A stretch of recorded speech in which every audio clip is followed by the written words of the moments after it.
అట్లాగే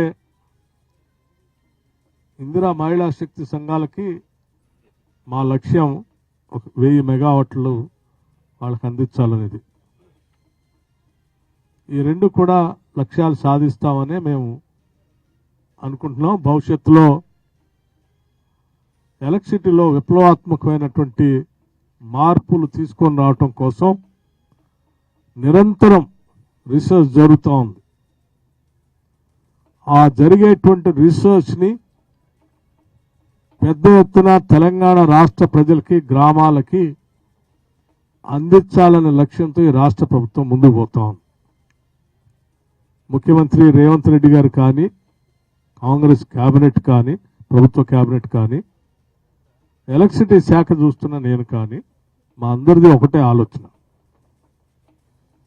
ఎలక్ట్రిసిటీ అనేది క్వాలిటీ ఎనర్జీని మనం ఎలక్ట్రిసిటీని అందించగలిగితే రాష్ట్రంలో ఉత్పత్తి రంగాలకి ఎటువంటి ఇబ్బంది లేకుండా ఉంటుందనేటువంటి ప్రగాఢంగా నమ్ముతూ ఉన్నాం. అది వ్యవసాయ రంగం కావచ్చు, పారిశ్రామిక రంగం కావచ్చు, సర్వీస్ సెక్టర్ కావచ్చు, దేన్ని చూసైనా ఈ క్వాలిటీ పవర్ అనేది పెద్ద స్థాయిలో తెలంగాణ రాష్ట్రం సంతృప్తికరంగా ఇవ్వటానికి కావలసిన సంపూర్ణమైనటువంటి వ్యవస్థని మేము అప్డేట్ చేస్తూ ముందుకు పోతా ఉన్నాం. అందుకే 2023-24లో ఈ పవర్ సంబంధించి పీక్ డిమాండ్ కేవలం 15,000 మెగావాట్లు మాత్రమే ఉంటే ఈరోజు కేవలం 2.5 సంవత్సరాల్లోనే ఇది 18,542 మెగావాట్లకు చేరుకుంది. కేవలం 2.5 సంవత్సరాల్లో 3,542 అంటే దాదాపు కొద్ది రోజుల్లో బహుశా అది కూడా దాటుతుందేమన్న అనుమానం.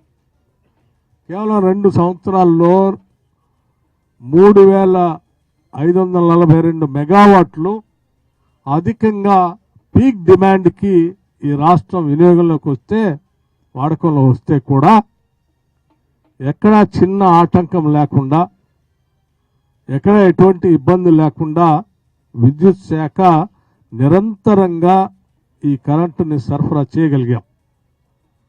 దీనికి కారణం ముందుగానే ప్రణాళికాబద్ధంగా విద్యుత్ శాఖ ట్రాన్స్మిషన్లో కానీ, ట్రాన్స్ఫార్మర్స్ ఏర్పాటు చేసుకోవడంలో కానీ, విద్యుత్ అంచనాలను లెక్కగట్టి దానికి అనుగుణంగా ప్రొడక్షన్ పెంచుకోవడంలో కానీ, వీటన్నిటిని ముందు చూపుతో ఏర్పాటు చేసుకోవటం వల్లనే గ్రిడ్ ఎక్కడా కొలాప్స్ కాకుండా, డిమాండ్ పెరిగితే కూడా ఇబ్బంది లేకుండా ఈరోజు మనం సప్లై చేయగలిగాం.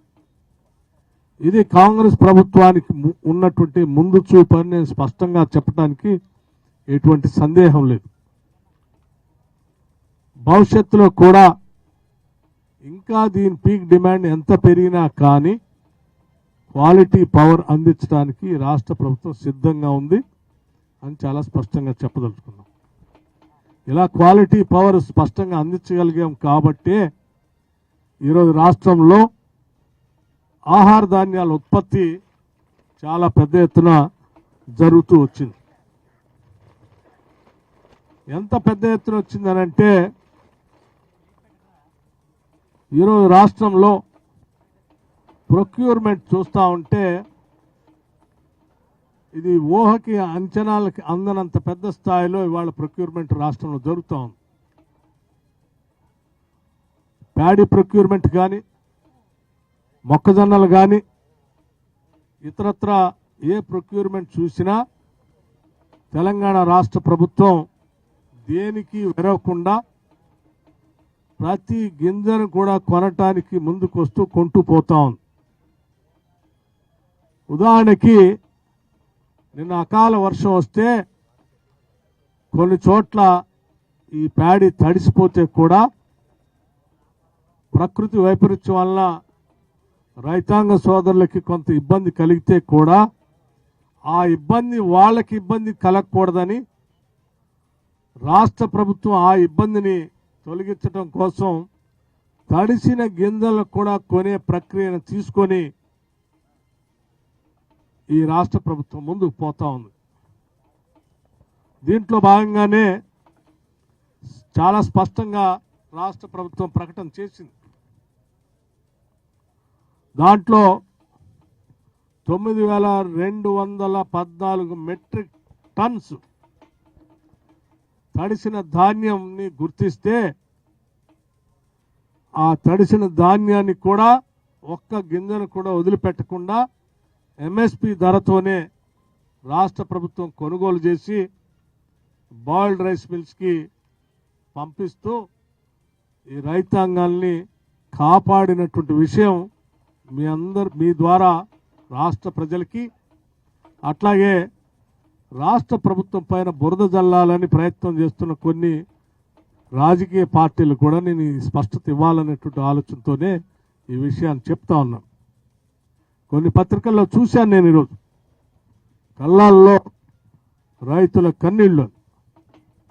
నిజమే, కల్లాల్లో రైతుల కన్నీళ్లు పడకుండా ఉండాలనే ఆలోచనతోనే అది తడిస్తే కూడా వాళ్ళు కన్నీళ్లు కార్చకుండా రాష్ట్ర ప్రభుత్వమే వాటిని కొనుగోలు చేసి వాళ్ళని కాపాడిందనేటువంటి విషయాన్ని ఎందుకో కొన్ని పత్రికలు గమనించలేదు. గమనించవలసిందిగా కోరుతా ఉన్నాను.